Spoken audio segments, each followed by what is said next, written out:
This is the Life Story Podcast, Season 1, Episode 5, with Graceann Rivera, Step Out by Faith. Hello, I'm Kailey B, and this is the Life Story Podcast. This podcast is a platform for people to share their life stories. Our stories don't always define us, but they can give us our purpose in life. The reasons that we choose to continue experiencing life as a human, on this earth, with and for each other, in all of the painful and joyful moments.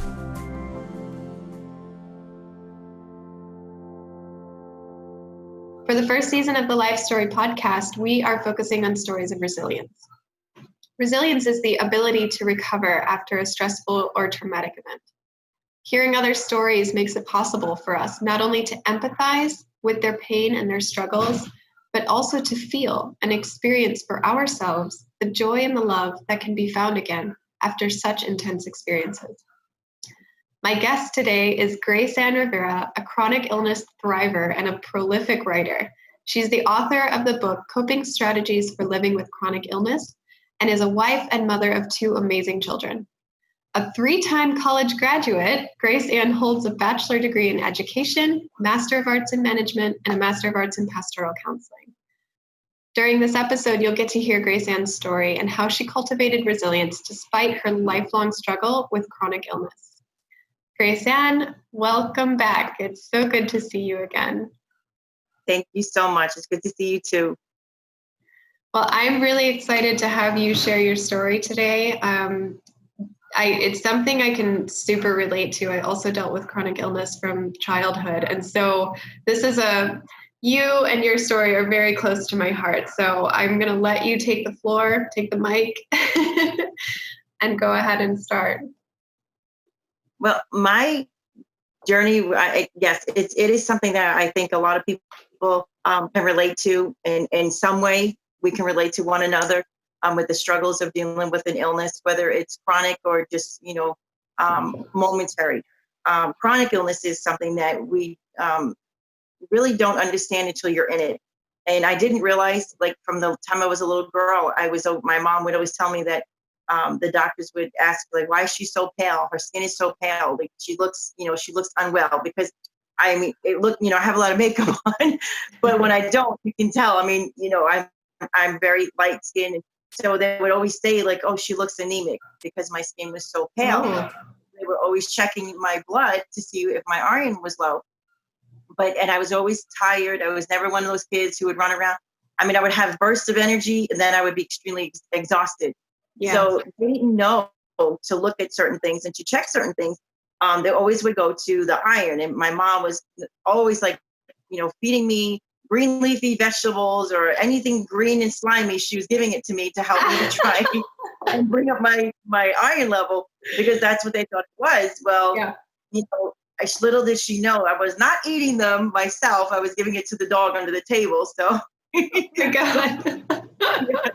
Because what little kid wants to eat a lima bean? So yeah, no, mine does. Mine loves lima beans, actually, but kale, really? And spinach, and yeah, she's a weirdo. But well, that's a blessing that she's like that, because me, I was never one. I like salad, but when she started pulling out the lima beans and all this, anything green, she would feed it to me. And I'm like, Ma, I can't, So, yeah, so we had the healthiest dog ever, because I was, like, sliding the food under the table for him. Yeah. It was a rough time. And it wasn't until later on in life that I kind of just dealt with it. And to the point that it got worse. And it really got worse after my sister suddenly passed away. My sister, Diana. She passed away at 42 years old from a blood clot in her lung. And it wasn't until that the trauma of the sudden loss of my sister that it triggered my immune system even further. Yeah. And that's when they found that my blood wasn't clotting, and I was bleeding. Profuse. There were times where I would get cut and it would bleed for hours. It just wouldn't stop because it wouldn't clot. So after we came back from her funeral, we were home and we were trying to find the new norm. I guess, what can you do after you lose a loved one like that? So we were trying to find, get back to the new norm. And I said, the plan was to just sit and watch a movie with the kids. And I had gone into my room, and as I was walking to my room, I passed out, and they thought it was, at first they thought it was my heart, and they said it wasn't. When the ambulance came and they put the IV in my arm, my vein blew out, and I had what they call a hematoma, was so huge under my arm, under my skin, because my vein was that low. They got me to the hospital. They rushed me to the hospital. I went through a whole laundry list of tests that finally, which one included going through a bone marrow biopsy because they wanted to make sure it wasn't leukemia. Wow. So yeah, they take this big giant needle and they stick it into your lower back, into your spine. Okay. Yeah, it's very painful, but they have to make sure that your body's actually producing platelets. Yeah. And for me, my body was producing them, but my immune system was attacking them. So wow.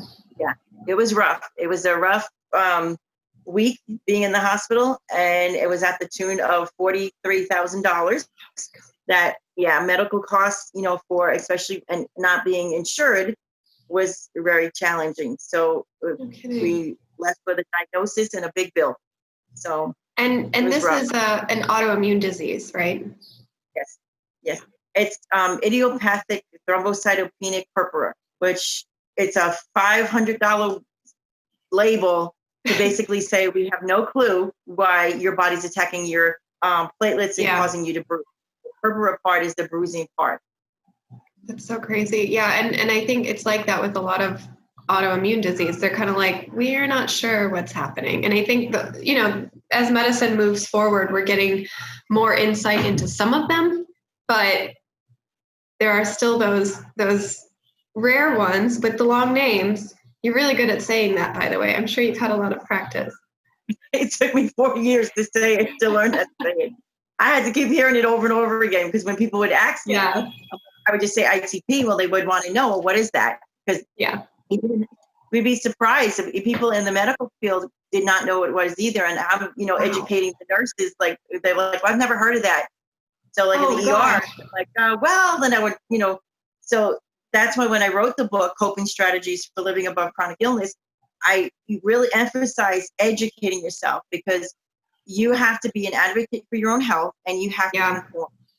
You have to learn your body, but you also have to learn how to explain your illness. Or explain the illness. I don't want to say your, because I talk about not taking ownership of the illness. And you really want to know for yourself so that you can explain to other people that, because a lot of times people don't understand, even in the medical field, what you're dealing with.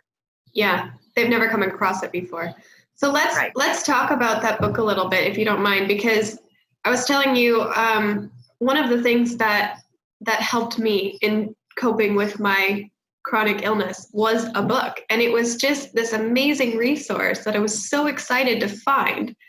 And until that point, I really actually had no idea that people were talking about chronic illness as a thing that people were dealing with. I thought I was alone. And so kind of talk to me about what your reasoning was for writing this book and kind of the things that I'd love to know what the reasoning was, kind of if you can give us an overview of what's in the book, because the way that you described it clicks in my brain. Former project manager, right? It's very organized and I love that. Well, I think being systematic about your health and having a plan, because illness, especially chronic illness, is so unpredictable. You just don't know from one day to the next how you're going to be, especially with autoimmune, because there is one little thing can trigger it. So I think having a game plan, knowing yourself, knowing how your body reacts to things. And what prompted me to write the book was even for me to go to school. I was told from the time I was a little girl that I couldn't read because, I couldn't learn because I couldn't read, because I struggled with reading and retaining information. So what prompted me to start writing was I just felt like God kept telling me, I kept feeling like having dreams about going back to school. So when it kept, all these dreams kept coming up and then, not trying to sound like weird, but, I just felt like God was trying to speak to me and show me that, I need you to step out in faith and do this. And when I wrote my first book, Broken Vessel, it took a lot for me to put myself out there. So with writing this book, it was a step in faith because, when you step yourself out there and you make yourself vulnerable, you run that risk of getting hurt. So after my first book, what I call a failure, I didn't want to do it again. But it really took me speaking with a friend of mine who is a mental health counselor or coach. Mm-hmm. And she, she's like, Grace, do you realize that you have something that you can bring to educate people, that you can tell people how to deal with chronic illness? And it was through that conversation that I felt like God was just saying, put this together. And so as I prayed and I just went through the process of writing the book, I realized there was a difference between in chapter 1, I talk about acceptance versus ownership. And I would always say, I have ITP. And then I would the more I heard it, the more I would believe it. And it got to a point where I had to learn how to separate myself from the illness, that I am not the illness. My body, my body shows the illness, but I am not the illness. I'm not, like we talked before about not defining ourselves by the illness. Yeah, so exactly. That was something that I really had to learn, to separate myself and really identify myself as Graceann, not Graceann having ITP. So that was something that was very important to me, to realize that. And, learning, educating yourself, like we said before, educating yourself. Knowing in chapter 3, I talked about don't get stuck. Don't stay where you are. Just because your body shows these symptoms, there are other things that you can do. There are other ways that you can, you don't have to stay in the sickness. There's other ways to find who you are after you separate yourself from it, educate yourself. And there's still things that you can do. And for me, writing the books and teaching from home, I'm an online ESL teacher. I believe that God opened that door for me to, as a resource to grow myself and to help provide for my family. So we don't have to stay stuck in the illness. So that's where what prompted me to write this book, was to really kind of show people, these are the strategies that help me, and to hope that if they help me, maybe they'll help someone else. Definitely. And we talked about that before, where it was something that came up in my life too, when suddenly somewhere I heard, you are not your illness. And I was like, what? It was just this mind-blowing concept, because my entire life I had been the sick kid, right? You had been the pale girl or the girl who couldn't read. And suddenly when you separate yourself from that identity, it's like a whole new world opens up to you. You have all these possibilities. I'm not the sick girl. I'm the girl who had been sick or had experienced sickness. And we actually talked about that in another episode, just 2 episodes ago, with another guest, that when you shift the words, when you shift the identification of yourself, it changes your perspective on life. So can you tell me a little bit about how your life sort of changed, how your perspective on things changed once you started writing this book and really living out those practices? Well, it changed. Again, you're right. It goes back to that perception of yourself and removing that label. The diagnosis is just a name for an illness. It's not the name for who you are. And when I realized that I could separate myself from the illness, even though the symptoms are there, I'm not a symptom. I'm Graceann. And I had to learn how to shift that mindset and that way of thinking, and even how I spoke about myself, how I spoke about the illness. Instead of saying, I have ITP, I now say I was diagnosed with ITP, because a diagnosis is a label, it's a name.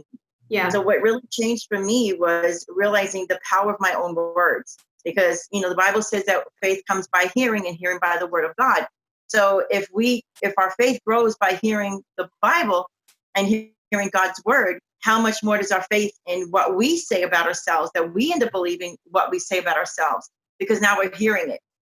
Yeah. So I really had to change the way I spoke about myself and the illness, and just learning that I'm not the illness. So that's one of the things that I think was a big step for me, was just going back to that, watching my words, and just watching, how my words connect to my feelings. And because we're spirit, soul, and body. So our words and our bodies speak, our bodies speak to us, and they tell us. And I think God made our bodies that way, to tell us, hey, something's wrong, not to put us in a place of fear, but to let us know, like, there's a reason why we feel pain. There's a reason why we feel emotions, because they're an indicator that something's not right, that it needs our attention. So for me, writing this book and seeing those words, like, I had to stop and like take a back step and like delete a lot of stuff, because I was realizing, oh my gosh, like I speak this way, like, and now I'm writing this way. This is not good. So it really put me in a better place of realizing that I need to guard this, because what comes out here is going to come out here, and it's going to come out in another way. And we really have to watch that, because people hear us. They read our books, they hear the podcast, they hear our words. And I didn't want to be identified as that negative person that always, talked about the illness and defined herself by that illness. Yeah, I love that. And then from there, how did you kind of start moving forward through life? Like, you started speaking more kindly to yourself. What were some of the things that you started doing or noticing about your life as you're like moving beyond being sick, Graceann? Well, that's a good one, because when I was diagnosed, I was going to school to be a teacher. I was going to school my original plan was to go into business, but as a mom, I wanted to be with my kids. So I changed my degree so I can work with my children, because I was offered a job as a second grade teacher. So I guess what really set everything in motion, and what I was able, what I was able to do in spite of being sick, was to finish my degrees. I mean, that was a feat all in itself. Everybody asks me, like, where did you earn your degrees? You have 3 of them. Yeah, it's true. I had a splenectomy, I had a hysterectomy, because they thought I had cancer at one point. Yeah. So there was all kinds of stuff. And still to be able to press forward and earn your education, not just 1, but 3, by the grace of God, to earn 3 degrees in spite of dealing with an illness.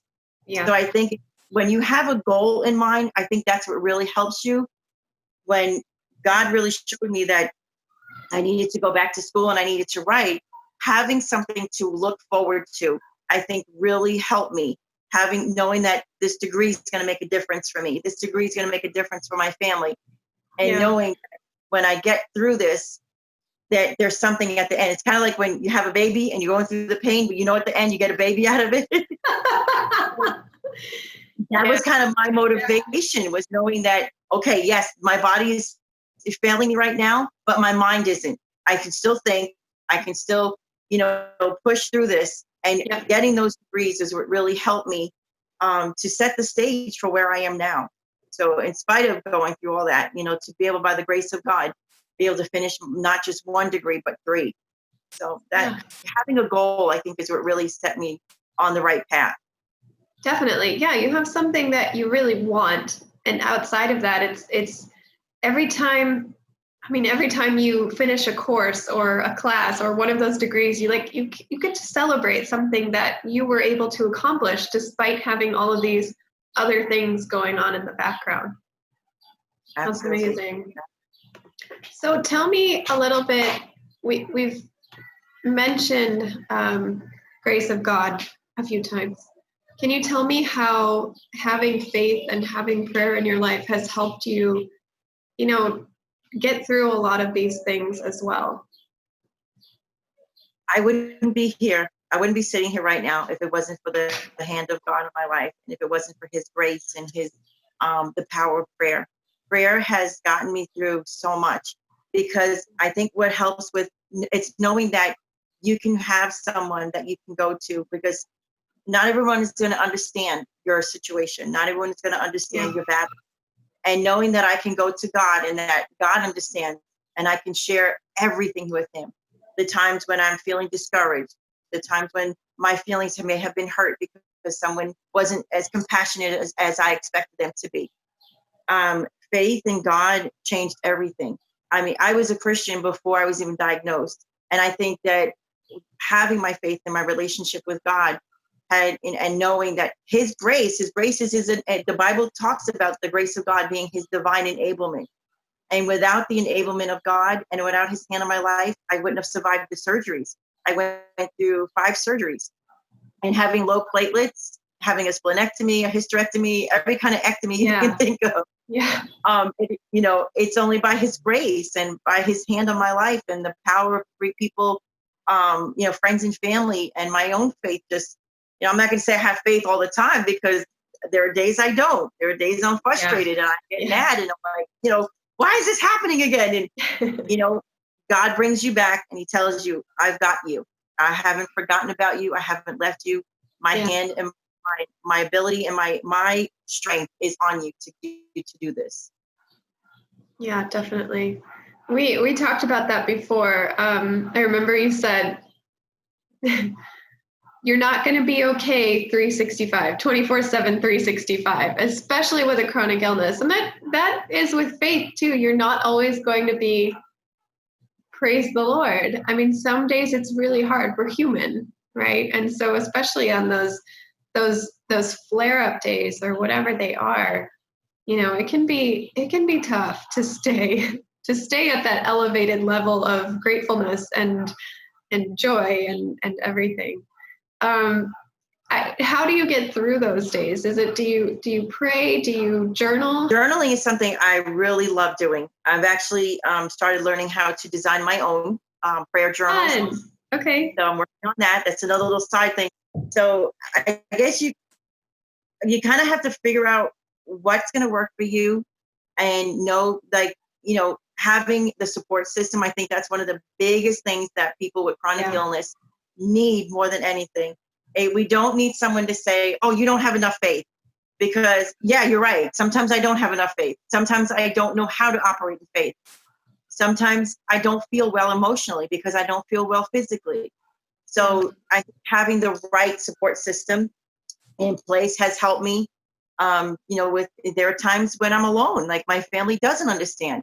And it's knowing that I can go to God and be honest with how I feel and tell God, God, that really hurt me when they said that to me. Because I think what happens a lot of times, we as the patient, we feel guilty because of how our illness is affecting our family. Yeah. When really, they're healthy. Thank God. My husband had a stroke, but for the most part, he's okay. Like he can do certain things. But they, just having that, knowing that you can go to God anytime, 24/7, 365, because you're not going to be in faith 24/7, 365. Your body's going to have those days where it needs more rest. And, I talk about that too, is letting your family know, hey, I need grace. I need a grace moment. Yeah. Letting your family know and communicating. I talk about that in the book.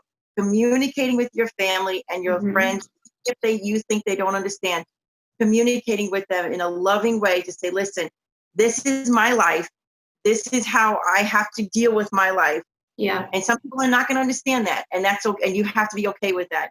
You have to come to a place where you are okay with people not understanding where you are and knowing that God is always with you and that he will never leave you and never forsake you.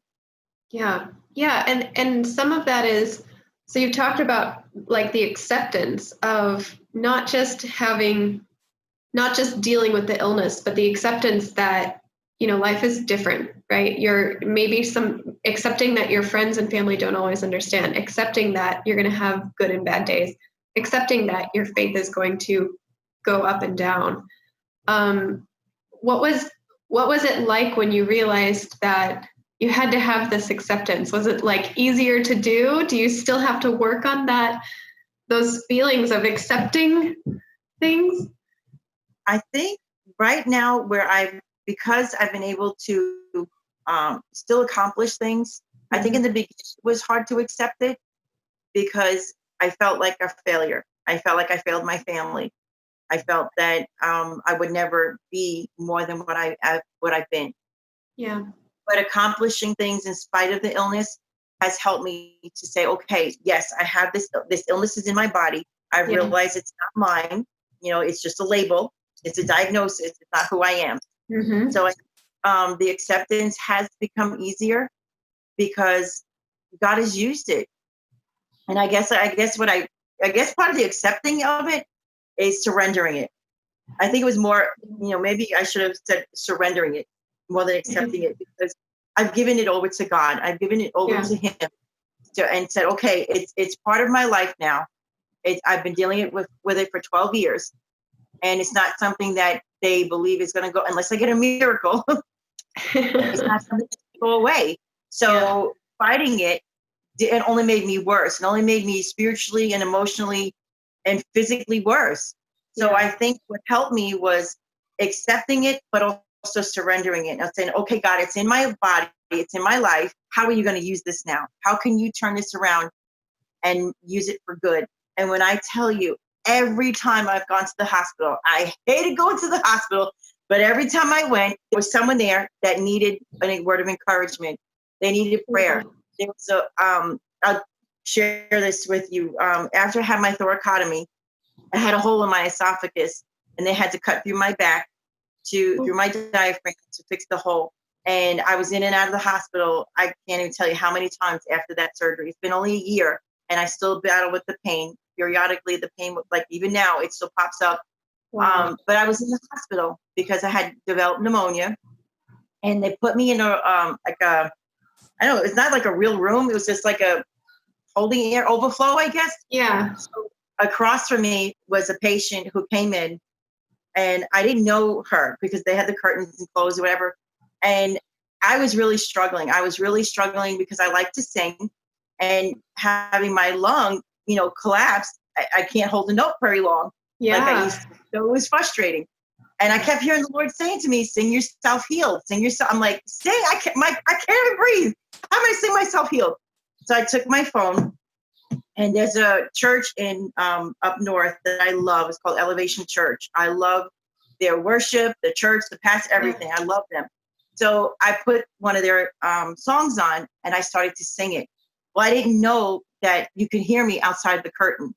And on the other side of the curtain, on the other side of the hall, there was a lady who was brought in who was critical. Yeah. She was literally hanging. They said at that moment that she was ready to pass at any moment. Well, they told me her diagnosis was not good. And she heard me singing. The next morning I got up. God woke me up at 6 o'clock. He said, sing. I'm like, I can't breathe. How do you expect me to sing? God, I can barely breathe. So I started singing again. And when I tell you, that's the grace of God. That's his divine enablement to do what you can't do. And when in myself, I could not physically sing. I could not open my mouth to sing. Physically, emotionally, I was done. And God just kept saying, sing, Graceann, sing. And I opened the nurse comes in, she goes, you're the one that's been singing. We hear you in the hallway. I'm like, oh my God. I'm like, I had no idea. Thank God it sounded good, because it was only by his grace and it sounded good. Well, little did I know, the lady across the hall wanted to meet me. I had no idea. Oh. She wanted to meet me. They bound me up, put a mask on. I still have the picture of me in my pajamas. Oh. And I was down the whole nine, mask, gloves, the whole nine. Brought my phone over, and God used me that day to pray with this lady. She asked me, I had the music on still. She said, please turn the music off. I just want to hear your voice. Talk about humbling. It broke my heart. Even to this day, I still have the picture of her and I together. And it just touched my heart so much that in spite of myself, in spite of my physical limitations, when I surrendered the illness over to God and said, God, use it for your glory, he used me to minister to this lady and to pray with her.